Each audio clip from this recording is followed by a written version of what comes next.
Guido.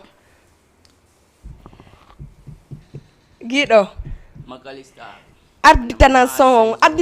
non mi présente. Quella tu woni lando fe etadon. Bonsoir à toutes et bienvenue dans votre émission Folie musicale. En tout cas, merci beaucoup tout le monde. Mi weltani ko moƴƴano mi retourant et puis woni dole kono la fala burani. Partagez lan commenton andino lan as la bombe d'énergie arti.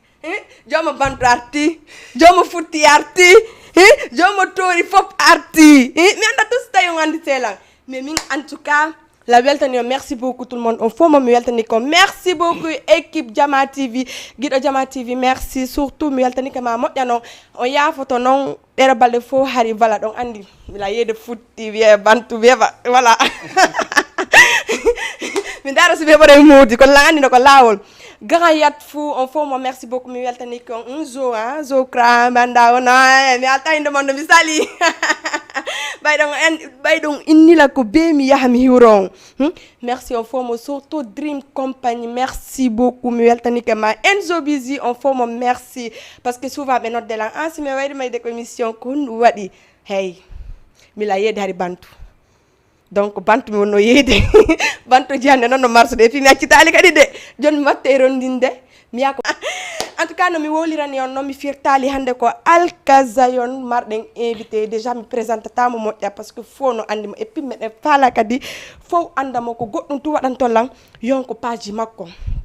Alkazayon officiel ha woni ko TikTok woni ko sen makko YouTube woni ko Facebook jonno mo for surtout onom e darobe la min hensi ko dido dari la mais ben non dido sibe yehi ko page makko be abonni ke be partage ni lan kala ko alka woni wadde min déjà be rano butti